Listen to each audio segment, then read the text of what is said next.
Hadis ini mengajarkan kepada kita bahwa kita perlu mempelajari panduan dan tuntunan agama tentang ibadah sholat seperti mana yang Nabi ajarkan. Karena boleh jadi kita melakukan kesalahan, melakukan kekeliruan.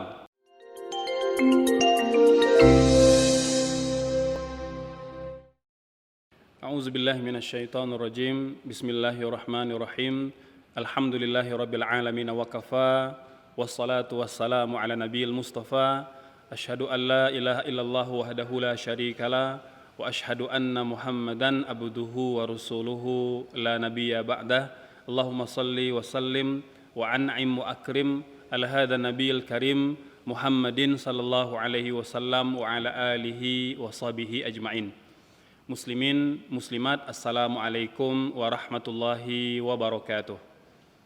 Alhamdulillah, pada hari ini kita bertemu kembali dalam majelis ilmu. Kita selalu berharap semoga kita dimudahkan dan dibimbing oleh Allah Subhanahu wa Ta'ala untuk belajar ilmu dan mengamalkan ilmu-ilmu yang kita pelajari. Selanjutnya tak lupa selawat beserta salam kita selalu limpah curahkan kepada junjungan kita, teladan kita, Nabi besar Muhammad sallallahu alaihi wasallam, kepada keluarga, zuriat, sahabat, dan umatnya yang selalu berusaha untuk mempelajari dan mengamalkan sunnah-sunnah beliau sallallahu alaihi wasallam. Hadirin muslimin, muslimat yang dikasihi Allah, pada hari ini kita akan menguraikan tentang tutorial sholat Nabi. Ya, salah satu perkara yang penting yang perlu kita pelajari ilmunya dan perlu kita praktekkan seperti mana pedoman dari baginda Rasul sallallahu alaihi wasallam. Karena Nabi berpesan kepada kita, "Shallu kama ra'aitumuni usalli." Salatlah kalian seperti mana kalian melihat aku salat.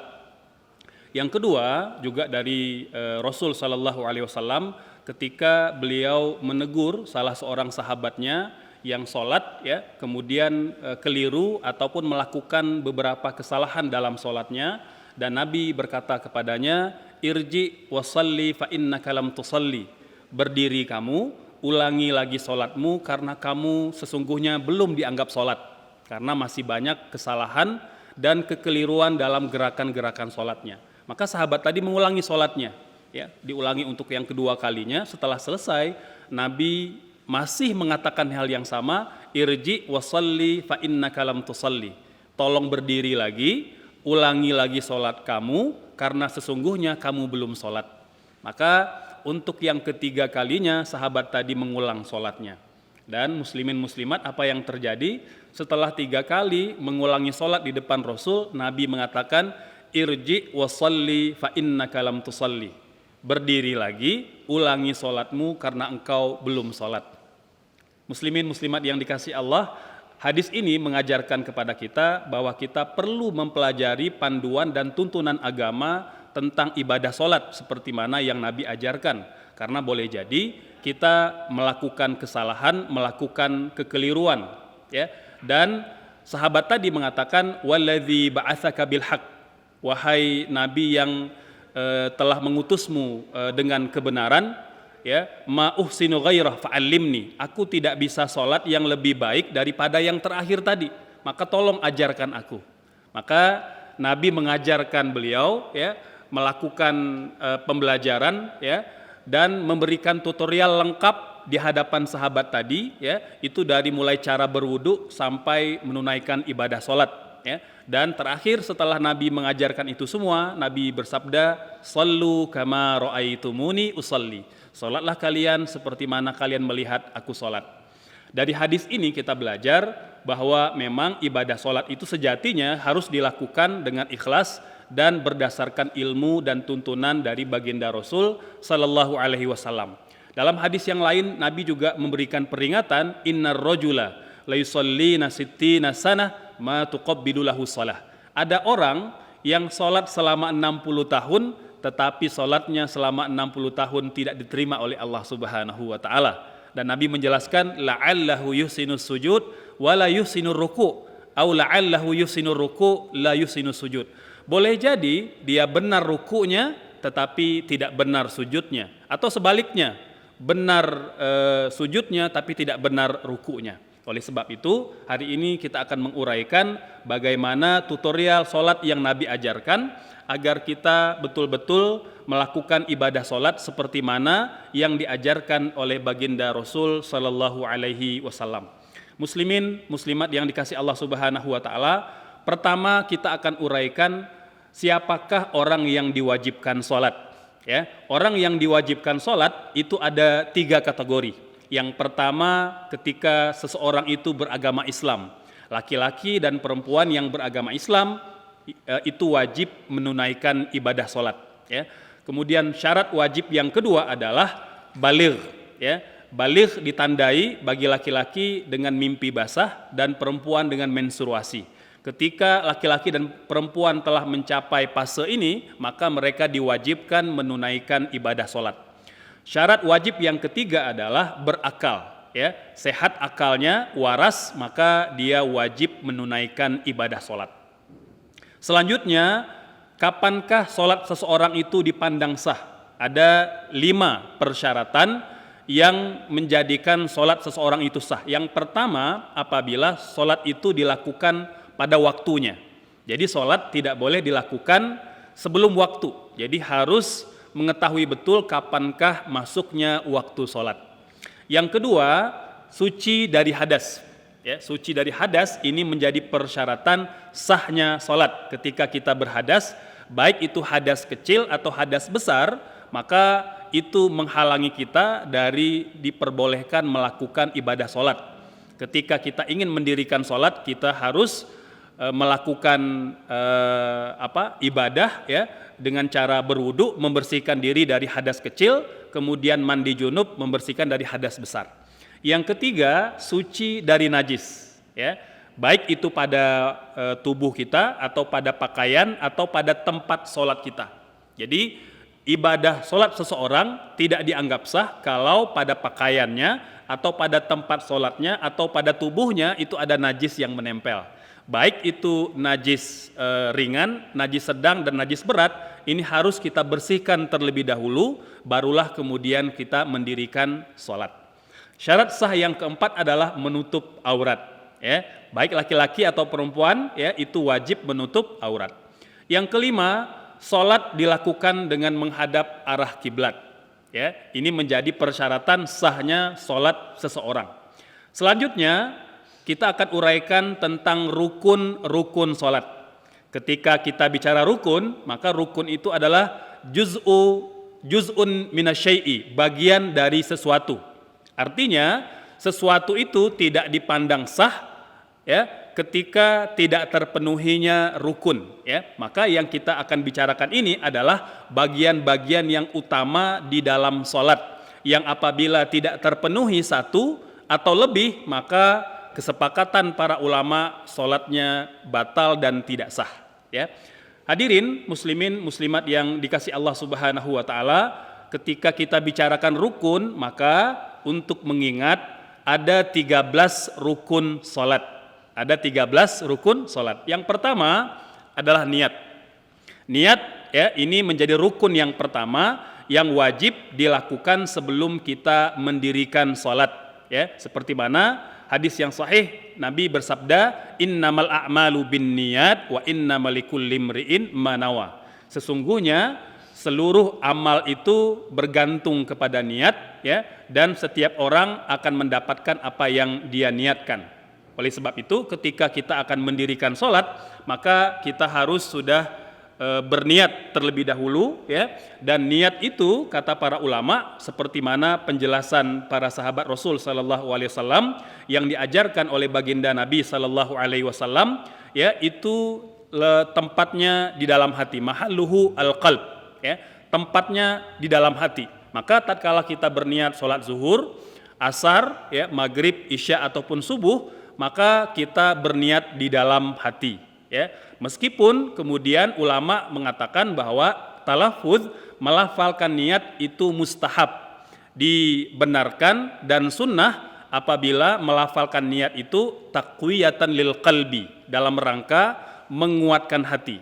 Ya, jadi meskipun pada dasarnya tempat niat itu di dalam hati tidak wajib dilafalkan, tidak menjadi rukun. Jadi kalau kita sudah berniat dalam hati, maka ibadah sholat kita telah dianggap sah, ya. Namun ketika ada orang yang ingin melafalkan, ya, ingin melafazkan niat, maka diperbolehkan, bahkan sunnah. Mengapa? Karena dipandang sebagai bagian dari penguatan hati, taqwiyatan lil qalbi, ya. Ini seperti mana penjelasan dari Syekh Wahbah Zuhaili dalam kitab beliau Al-Fiqhul Islamu Adillatuhu, begitu pula yang diuraikan oleh Al-Imam An-Nawawi dalam Al-Majmu' Syarhul Muhadzab ketika beliau menjelaskan tentang kedudukan niat di dalam sholat, ya.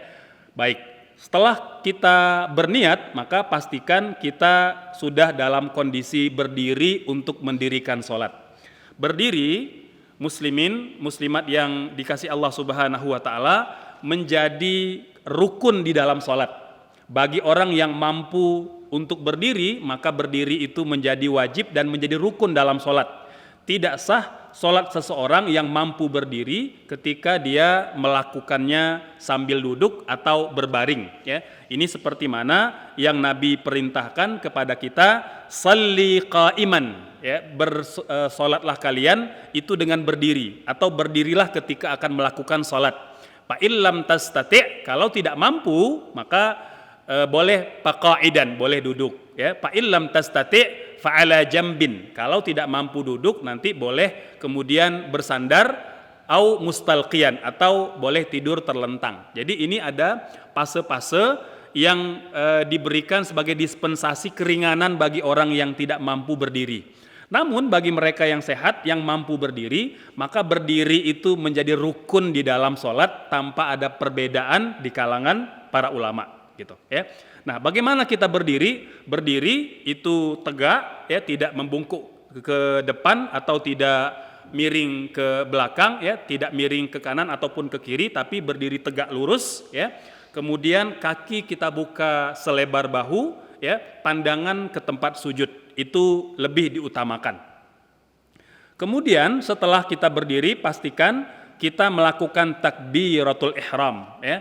Apa itu takbiratul ihram, ya? Takbiratul ihram itu adalah ketika kita mengucapkan lafal Allahu Akbar, ya, sebagai rukun yang ketiga yang perlu kita lakukan di dalam sholat, ya. Jadi takbiratul ihram itu bukan mengangkat takbir, tapi ucapan takbirnya, ya, seperti mana yang dijelaskan oleh Syekh Wahbah Zuhaili. Yang dimaksudkan takbiratul ihram adalah ayyaqulal musalli qa'iman musmi'an nafsahu Allahu Akbar, ya. Takbiratul ihram adalah ketika seorang muslim itu melakukan ibadah sholat ketika dia berdiri dan melafalkan kalimat Allahu Akbar, Allah Maha Besar, gitu, ya. Jadi kita lafalkan kalimat takbir ini itu seraya berdiri saat kita memulai ibadah sholat, ya. Dan takbiratul ihram ini menjadi rukun. Tidak sah sholat kita jika tanpa takbiratul ihram, baik sholatnya sebagai sholat yang tamam ataupun yang masbuk, ya. Jadi ketika kita masbuk sekalipun, sebelum kita memulai atau mengikuti gerakan imam, maka harus dimulai dengan niat dan takbiratul ihram, ya. Takbiratul ihram maknanya takbir yang memuliakan atau takbir yang mengharamkan. Mengapa disebut takbir yang memuliakan? Karena memang kita sedang bersiap-siap untuk melakukan dialog dengan Allah Subhanahu wa Ta'ala di dalam sholat kita. Yang kedua juga bermakna takbir yang mengharamkan, karena ada perbuatan-perbuatan yang diharamkan di dalam sholat, termasuk perbuatan-perbuatan yang tadinya halal, seperti makan tadinya halal menjadi haram, minum tadinya halal menjadi haram, ya. Berbicara tadinya halal menjadi haram, begitu pula bergerak di luar gerakan sholat lebih dari 3 kali secara berturut-turut, ini termasuk yang membatalkan sholat. Oleh sebab itu takbiratul ihram itu takbir yang memuliakan dan takbir yang mengharamkan, ya, agar kita kemudian fokus untuk menunaikan ibadah sholat, gitu, ya. Nah, takbiratul ihram, hadirin, ya, itu adalah ucapan Allahu Akbar. Kemudian kita juga disunnahkan, ya, disertai dengan mengangkat kedua tangan. Ini disunnahkan, ya. Jadi ada 2 cara yang diajarkan oleh baginda Rasul, ya, Sallallahu Alaihi Wasallam. Yang pertama, hadwa mankibaih, ya, sejajar dengan bahu. Jadi ketika kita melakukan takbiratul ihram, Allahu Akbar, ya. Itu sejajar atau setinggi bahu, ya. Kemudian kedua telapak tangan kita hadapkan ke depan, gitu, ya. Ini cara yang pertama. Atau cara yang kedua, hadwa udhunai, itu sejajar dengan daun telinga. Allahu Akbar, jadi sejajar dengan daun telinga. Ini kedua-duanya itu diajarkan oleh baginda Rasul kepada para sahabat beliau, yang selanjutnya itu diajarkan kepada kita. Oleh sebab itu kita boleh memilih antara takbiratul ihram sejajar dengan bahu atau sejajar dengan kedua daun telinga. Kemudian antara lafal takbir dan gerakan itu juga ada 3 cara. Cara yang pertama adalah serentak antara gerakan dan ucapan takbir. Allahu Akbar, serentak, gitu, ya. Yang kedua itu boleh gerakan dulu, kemudian baru ucapan takbir. Allahu Akbar, ya. Jadi mengangkat tangan dulu baru melafalkan takbir, atau melafalkan takbir terlebih dahulu baru gerakan. Allahu Akbar. Ya, jadi ada 3 cara. Cara kita mengangkat tangan ketika takbiratul ihram, ya. Nah, selanjutnya juga bersedekap juga hukumnya sunnah, ya. Baik, kita ingin uraikan dulu rukun-rukun, ya. Insya Allah setelah ini kita akan uraikan yang sunnah. Setelah takbiratul ihram, maka yang menjadi rukun berikutnya adalah membaca surah Al-Fatihah, ya. Al-Fatihah ini adalah rukun di dalam sholat, seperti mana yang Nabi sabdakan, la salata liman lam yaqra bi fatihatil kitab. Tidak dianggap sholat atau tidak dianggap sah sholatnya seseorang apabila tidak ada Al-Fatihah pada setiap rokaatnya. Maka membaca Al-Fatihah itu rukun di dalam sholat, ya. Baik itu sholat fardu ataupun sholat sunnah, ya. Nah, ini perlu kita ketahui agar kita kemudian tidak meninggalkan bacaan Al-Fatihah. Kemudian rukun berikutnya setelah Al-Fatihah adalah ruku, ya. Ruku ini rukun yang kelima, adalah posisi kita membungkukkan badan, ya. Itu dengan punggung yang lurus, kepala tidak mendongak ke atas dan tidak melihat ke bawah, seperti mana hadis yang sahih dari Ibunda Aisyah radhiyallahu anha. Kata beliau, Nabi kalau ruku maka beliau meluruskan punggungnya, ya. Itu kepalanya tidak mendongak ke atas dan juga tidak melihat ke bawah, tapi wa baina dzalika, kata Ibunda Aisyah, jadi antaranya. Jadi kalau saya contohkan, posisi ruku itu adalah kita ruku pada posisi yang lurus seperti ini, ya. Begitu, ya. Jadi pandangan kita upayakan menghadap ke tempat sujud, ya, dengan punggung yang kita luruskan, seperti mana pesan Ibunda Aisyah, kepala tidak didongak ke atas dan tidak pula menunduk ke bawah, tapi diantaranya begitu, ya. Nah, jadi kita luruskan punggung, kemudian kita hadapkan wajah kita ke arah tempat sujud, ya, kepala tidak mendongak ke atas dan tidak pula melihat ke bawah, gitu. Jadi antara keduanya.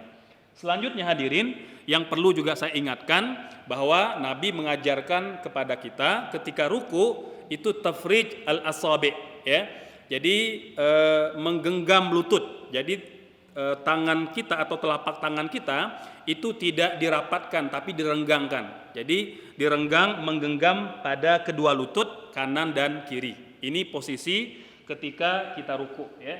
Nah, jadi lurus punggungnya, pandangan ke tempat sujud, kepala tidak mendongak ke atas, tidak melihat ke bawah, kemudian kedua tangan menggenggam lutut, ya. Dan perlu juga diingatkan hadirin, lengan kita upayakan itu tidak bengkok, ya, tidak bengkok seperti mana yang mungkin kita lihat sebagian kaum muslimin melakukannya. Jadi ketika mereka melakukan ruku, ya, ada sebagian yang kemudian tangannya bengkok seperti ini, gitu, ya. Kalau bengkok karena masalah fisik tidak apa-apa, tapi kalau disengaja ini yang kemudian perlu kita luruskan. Jadi ketika kita ruku upayakan lengan kita itu lurus, ya, kemudian menggenggam lutut, kaki dibuka selebar bahu, ya. Ini rukun, ya. Kemudian rukun berikutnya adalah i'tidal. Apa itu i'tidal? I'tidal adalah posisi bangkit dari ruku, ya. Bangkit dari ruku, gitu ya. Jadi bangkit dari ruku, ya, maka kita perlu perhatikan, ya, bangkit dari ruku itu tidak diwajibkan mengangkat tangan, ya. Jadi perpindahan dari posisi ruku ke i'tidal itu tidak diwajibkan mengangkat tangan. Jadi hanya sunnah saja, ya. Dan posisinya sama seperti takbiratul ihram. Saya contohkan, ya, ketika kita i'tidal, Sami Allahu liman hamidah. Jadi sama, ya, kita pilih yang sejajar bahu atau yang sejajar dengan daun telinga, ya. Sami Allahu liman hamidah. Ini kalau kita kemudian memilih sejajar telinga, ya. Atau kita tidak menggerakkan tangan. Ini seperti mana pendapat dalam mazhab Maliki, ya, yang melakukan irsal. Irsal itu, ya, tidak mengangkat tangan. Jadi ketika i'tidal Sami Allahu liman hamidah itu tidak mengangkat kedua tangan. Ini juga dilakukan oleh mazhab Maliki ketika setelah melakukan takbiratul ihram mereka tidak bersedekap tapi irsal, ya. Jadi tangannya diletak di samping, gitu, ya. Baik, yang juga perlu saya tekankan di sini hadirin sekalian, baik ketika kita ruku atau ketika kita i'tidal itu jangan terburu-buru, ya, seperti mana kata Nabi, hatta tatma'inna roki'an. Kalau kita ruku, itu pastikan kita sudah benar-benar ruku dan tenang, ya. Makanya tumakninah di dalam sholat itu menjadi rukun. Kalau tidak tumakninah, terburu-buru kita rukunya, maka itu bisa membatalkan sholat. Begitu pula i'tidal, kata Nabi, hatta ta'tadila qa'iman. Jadi ketika i'tidal itu juga harus lurus, tidak boleh langsung sujud, ya. Sami Allahu liman hamidah. Jadi lurus sejenak, kemudian baru kita sujud, gitu ya. Ulama menyebutkan kadar lamanya tumakninah itu minimal 1 kali tasbih, ya. Apakah tasbih yang pendek atau yang panjang, minimal 1 kali lafal tasbih, maka sudah memadai dia dikatakan tumakninah dalam ruku ataupun ketika i'tidal, gitu ya. Selanjutnya hadirin, yang menjadi rukun, ya, ini mohon maaf saya sambil berdiri agar lebih jelas kepada muslimin muslimat sekalian. Yang perlu diperhatikan rukun berikutnya adalah sujud, ya. Ketika kita sujud, ya, maka posisinya seperti mana yang Nabi ajarkan itu bisa menggunakan 2 cara, seperti mana dalam hadis Abu Daud, ya.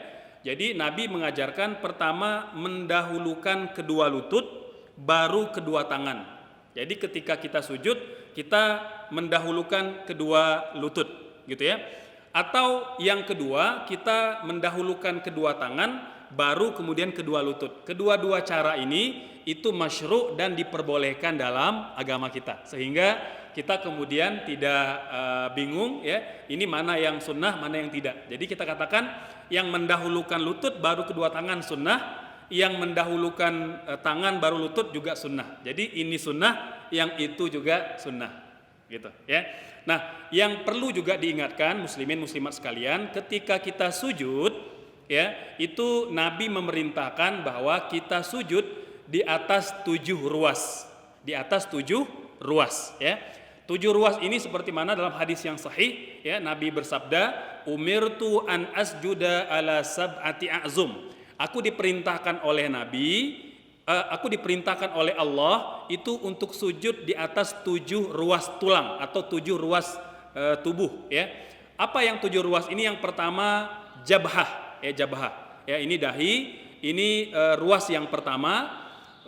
Jumhur atau mayoritas ulama juga mengatakan jabhah ini ma'al anf. Jadi dahi bersama dengan hidung. Ini ruas yang pertama.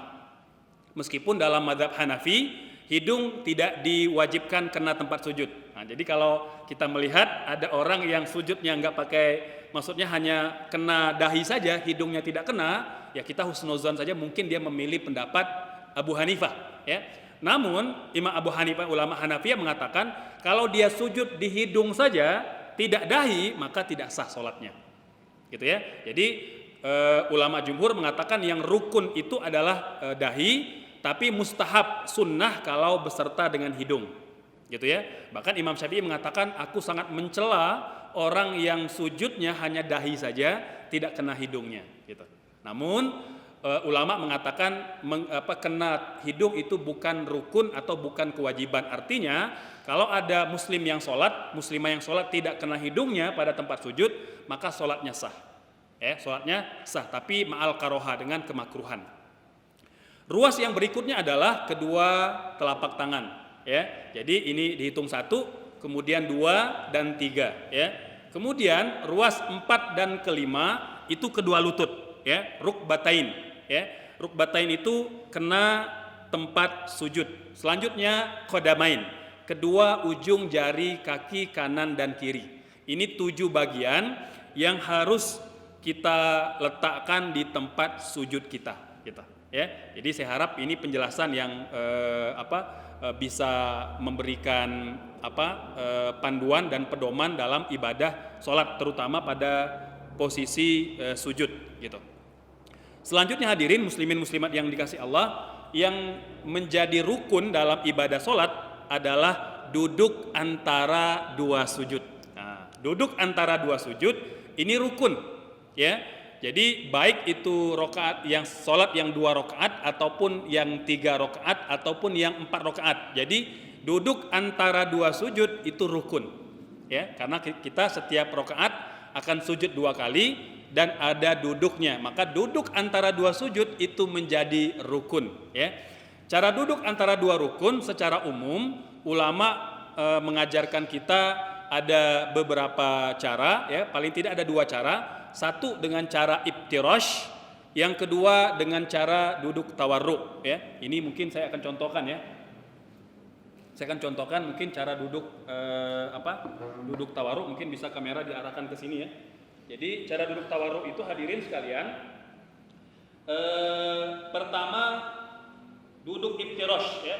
Duduk iftirash adalah duduk di mana kita menjadikan tumit kaki kanan itu sebagai bantal untuk kita duduk, kemudian juga bagian dalam kaki sebelah kiri. Nah, ini duduk iftirash. Kemudian kita lipat kaki yang sebelah kanan. Ini duduk iftirash.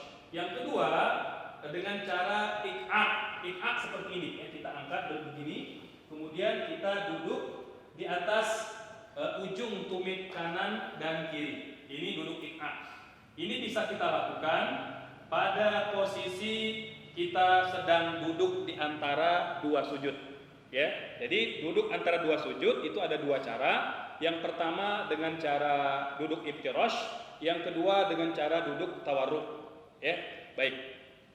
Berikutnya kita akan uraikan di antara rukun yang perlu diketahui oleh muslimin dan muslimah, itu duduk tahiyat akhir. Duduk tahiyat akhir itu menjadi rukun dalam ibadah sholat. Ustadz, bagaimana kalau tahiyat awal seperti sholat maghrib, sholat zuhur, dan sholat asar? Nah, ini tidak menjadi rukun tapi menjadi sunnah di dalam sholat, gitu ya. Nah, jadi nanti kita akan uraikan pada bagian berkaitan dengan hal-hal yang sunnah dalam sholat, gitu ya. Baik, duduk tahiyat akhir, ini menjadi rukun di dalam sholat, dan duduknya itu diajarkan oleh Rasul, bisa dengan dengan 3 pola, bisa dengan 3 pola. Ini seperti mana yang dijelaskan dalam kitab Al-Fiqhul Islamu Adillatuhu. Cara yang pertama adalah duduk iftirash, duduk iftirash, gitu ya. Kemudian yang kedua bisa dengan cara duduk tawarruk, gitu ya. Atau yang ketiga kita bisa kita bisa variasikan, ketika di tahiyat awal itu kita pakai duduk iftirash, di rakaat yang keempat tahiyat akhir kita duduk dengan cara tawarruk, karena sholat zuhur, asar, kemudian sholat isya, maghrib, ini ada 2 tahiyat, maka polanya adalah kata para ulama, kalau duduk tahiyat awal dan tahiyat akhir itu polanya bisa iftirash, bisa tawarruk, bisa iftirash dan tawarruk. Semoga jelas ya. Jadi ada 3 pola hadirin sekalian yang diajarkan oleh Rasul sallallahu alaihi wasallam ketika kita melakukan tahiyat awal dan tahiyat akhir. Jadi kalau sholat yang ada 2 tahiyat itu bisa dengan pola duduk iftirosh di tahiyat awal dan duduk iftirosh lagi di tahiyat akhir. Itu bisa. Yang kedua, bisa dengan tawaruk kedua-duanya. Tawaruk di tahiyat awal dan tawaruk pula di tahiyat akhir. Atau yang ketiga, ini seperti mana pendapat Imam Syafi'i, iftirosh di tahiyat awal dan tawaruk di tahiyat akhir. Ya, jadi agar kita tahu kombinasi atau variasi posisi pada gerakan sholat. Secara umum ya, bahwa yang diwajibkan adalah duduk tahiyat akhir ya. Jadi tahiyat awal tidak diwajibkan. Berikutnya membaca tahiyat akhir. Membaca tahiyat akhir juga menjadi rukun di dalam sholat ya. Ada 5 variasi bacaan tahiyat ya. Dan kelima-limanya boleh kita amalkan, boleh kita praktekkan ya. Mungkin yang populer ya, itu ada 2 cara. Yang pertama cara yang Nabi ajarkan kepada Abdullah bin Abbas dalam hadis Imam Muslim ya. Ini mungkin diantara bacaan tahiyat yang populer diamalkan di Indonesia. Ya, saya bacakan at-tahiyyatul mubarakatus shalawatut thayyibatu lillah. Ya. At-tahiyyatul mubarakatus salawatut thayyibatu lillah. Assalamu alayka ayyuhan nabiy wa rahmatullahi wa barakatuh. Assalamu alayna wa ala ibadillahis salihin. Asyhadu an la ilaha illallah wa asyhadu anna Muhammadar Rasulullah. Ya. Ini kemudian menjadi bacaan tahiyat ya. Baik pada tahiyat awal ataupun pada tahiyat akhir ya. Karena kita bicara rukun, maka yang dibaca hanya sampai pada bagian ini gitu ya. Kemudian juga ada versi yang kedua, itu yang Nabi ajarkan kepada sahabat Abdullah bin Mas'ud dalam hadis Bukhari ya. Ada sedikit perbedaan pada pembuka doa dan pada bagian akhir. Kalau tadi yang pertama at-tahiyyatul mubarakatus shalawatut thayyibatu lillah. Kalau yang kedua ini ya, yang Nabi ajarkan kepada Abdullah bin Mas'ud, at-tahiyyatu lillah was-salawatut thayyibat. Itu bagian yang berbeda. Setelah itu sama ya. Nah, cuma nanti ada lagi yang berbeda. Kalau yang pertama tadi bentuk syahadatnya asyhadu an la ilaha illallah wa asyhadu anna Muhammadar Rasulullah. Kalau dalam versi yang kedua asyhadu an la ilaha illallah wa asyhadu anna Muhammadan abduhu wa rasuluh. Nah, jadi ada sedikit perbedaan pada kalimat doa tahiyat yang Nabi ajarkan kepada Abdullah bin Abbas dan kepada Abdullah bin Mas'ud. Dan kedua versi bacaan tahiyat ini boleh kita praktekkan karena kedua-duanya bersumber dari baginda Rasul sallallahu alaihi wasallam.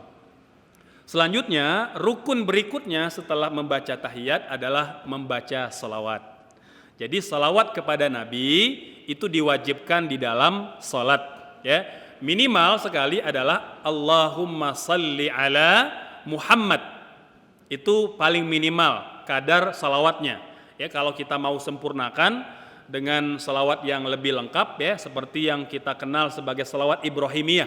Allahumma salli ala Muhammad wa ala ali Muhammad kama sallaita ala Ibrahim wa ala ali Ibrahim wa barik ala Muhammad wa ala ali Muhammad kama barakta ala Ibrahim wa ala ali Ibrahim fil alamin innaka Hamidun Majid ya. Maka itu yang lebih sempurna. Tapi kata para ulama, sekurang-kurangnya adalah kalimat Allahumma salli ala Muhammad. Itu bagian yang menjadi rukun. Selanjutnya yang tidak kalah penting yang perlu kita ingatkan dalam rukun ya, itu adalah salam. Ya, ini bagian penutup salat ya. Salam ini rukun dalam ibadah salat sebagai penutup ya. Itu seperti mana yang Nabi ajarkan dalam hadis beliau bahwa salat itu dibuka dengan takbir, ditutup dengan salam ya. Nah, salam itu oleh jumhur minimal lafalnya assalamu alaikum. Assalamu alaikum ini pendapat jumhur atau mayoritas para ulama, meskipun kemudian mazhab Hanafi ya itu mengatakan kalimat assalam itu sudah memadai untuk rukun salat Namun kita sampaikan bahwa pendapat mayoritas para ulama adalah minimal lafalnya adalah assalamualaikum. Dan yang wajib adalah salam yang pertama saja, yang ke kanan, assalamualaikum. Itu sudah memenuhi rukun di dalam sholat. Salam yang kedua ke kiri itu sunnah menurut mayoritas para ulama. Meskipun kemudian kita menghormati, kita mentoleransi pendapat dalam mazhab Hambali yang mengatakan salam yang kedua ke kiri juga wajib. Maka hadirin muslimin muslimat perlu diketahui bahwa mayoritas para ulama mengatakan salam yang wajib hanya ke kanan saja, ke arah kanan, yang ke kiri itu sunnah. Namun menurut mazhab Hambali, kedua-dua salam ke kanan dan ke kiri adalah rukun di dalam sholat. Jika dia tidak salam ke kiri, maka dianggap batal sholatnya. Ini ada perbedaan di kalangan para ulama. Hadirin, rukun yang terakhir adalah tertib. Artinya rukun dari mulai niat sampai salam itu harus sesuai dengan urutan, ya, seperti mana yang telah Nabi ajarkan melalui hadis beliau kepada para sahabat dalam konteks ketika mengkoreksi kekeliruan dalam sholatnya. Oleh sebab itu ulama menjadikan hadis ini sebagai dalil bahwa tertib dalam rukun-rukun sholat itu menjadi rukun. Artinya kalau tidak sesuai urutan, tidak sesuai rukunnya, maka sholatnya menjadi tidak sah dan menjadi batal. Semoga penjelasan tentang rukun-rukun sholat ini dapat dipahami dengan jelas. Insya Allah selanjutnya kita akan uraikan nanti berkaitan tentang hal-hal yang sunnah di dalam sholat. Wassalamualaikum warahmatullahi wabarakatuh.